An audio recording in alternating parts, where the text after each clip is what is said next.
Have you ever wished you could just hit pause on the world? Not just slow things down, but stop everything. Every single atom frozen in its tracks. Just to give yourself a moment to breathe, to think. It's a classic superpower fantasy, right? But what would actually happen if the universe stopped, but you didn't? This really is the heart of the question.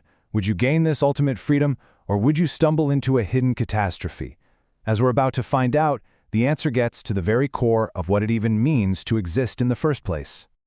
Okay, so let's get into it. This whole thought experiment, this entire rabbit hole we're about to go down, it all started from a simple question from someone named Jonah. It's one of those moments of pure human curiosity that ends up leading us through this maze of physics and biology and, well, profound loneliness. So picture it. There's no warning, no countdown. One instant, the world is this incredible symphony of motion and sound, and the next, just silence. A perfect, absolute stillness that is somehow both beautiful and deeply, deeply unnerving. You're basically standing in a perfect snapshot of a single moment.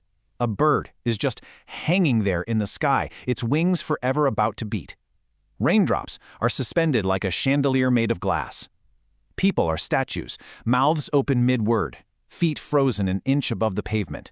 And this isn't slow motion, it is a complete stop. Every atom that isn't you is locked solid. That initial feeling of awe and wonder, well, it lasts for about a second, because you realize, very quickly, that your body is still playing by the old rules in a world that suddenly has none, and your own senses are the first to tell you that something is fundamentally broken. It would happen almost instantly. The world doesn't just get quiet, it goes dark. And I don't mean a gentle fade to black. I mean an abrupt, total blindness. But how could that possibly be? The sun is still frozen up there in the sky, lights are still on, so why would you suddenly see nothing at all? Well, here's the critical piece of physics we need to understand. Vision is motion. To see anything, particles of light, photons, have to travel from an object and physically hit the retina in your eye. But in a world where time is stopped, so are the photons. They're frozen solid, suspended right where they are. No movement, no sight. Simple as that. So think about how that would work. The little light particles are just stuck in the air. That means no new light can ever reach your eyes. The only way you could see anything at all would be to literally walk forward and scoop up the static photons with your face, and even then, you'd only get one frozen slice of reality at a time. The world is just a single, unchanging image. You're blind. And right along with the darkness comes this equally profound silence.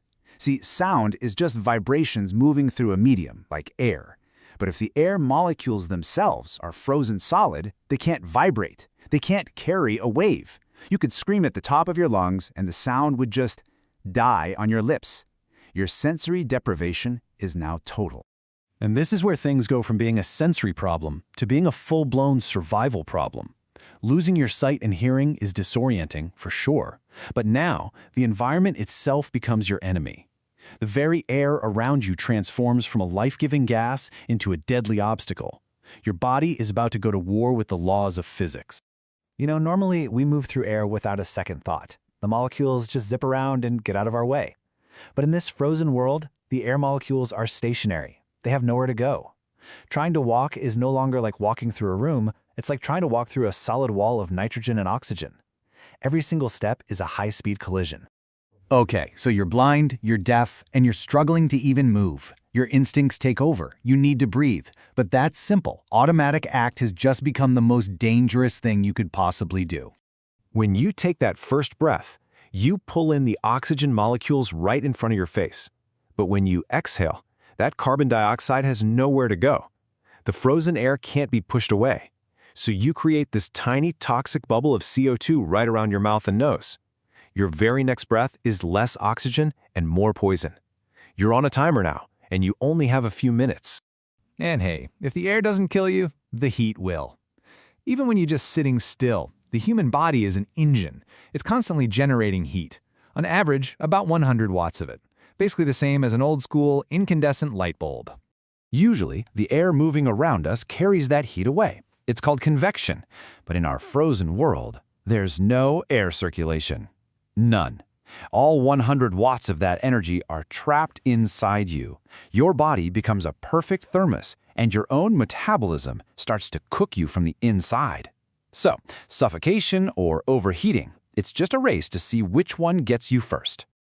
But let's imagine for a second you somehow survive all that. You can see, you can breathe, you can regulate your temperature, you've solved all the immediate physics problems. Now you face something much, much worse. The horror of absolute crushing isolation. A universe where you can exist, but you can never, ever matter. You reach out to touch the world, maybe to open a door or pick up a book. Nothing moves, not a millimeter. Because to move an object, you have to apply a force that makes its atoms accelerate. But its atoms are locked outside of time. They can't accelerate. You aren't fighting its weight. You're fighting infinite inertia. It would be like trying to push the color blue. It's conceptually impossible. And this is the true prison you're in. You're surrounded by everyone you've ever known, frozen solid. You could walk right up to them. You could whisper a secret directly into their ear, and the sound waves wouldn't travel that final millimeter of still air. They would never hear you. They would never even know you were there. So these become the unbreakable laws of your new reality. You're a ghost in the machine, a consciousness just wandering through a static museum of what used to be real. You can see everything, but you can't participate in anything. Connection, the very thing that makes life meaningful, is fundamentally impossible. And then, just as suddenly as it all stopped, time restarts. No warning. The world just lurches back into motion. Sound and light come crashing back in. For everyone else, not even an instant has passed. But for you, it feels like the end of an eternity. And this is the gap that can never be bridged. For the rest of the world, it was just a seamless moment. They blinked, and the blink finished. But for you, an eternity of dark, silent, lonely wandering could have taken place in that single instant. You now hold the memory of a lifetime that no one else can ever understand or even know exists. And this is the real answer to Jonah's question. The power to freeze time doesn't make you a god. It doesn't give you freedom. It strips away your ability to interact, to connect, to have any effect at all. It just makes you a phantom, unseen and unheard, trapped in a universe of one. It kind of forces you to rethink what time even is. We always see it as a limitation, right? This river that's always pushing us forward. But maybe it's not a prison.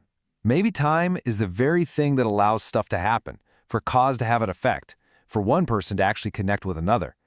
It's the shared reality that gives our actions any meaning at all. So we're left with this final thought. Maybe that dream of stopping time is based on a misunderstanding of what makes life worth living. Maybe being part of the flow, being able to act and change things and be heard and seen, isn't a limitation after all. Maybe that constant shared ticking of the clock is the very thing that makes us real to each other.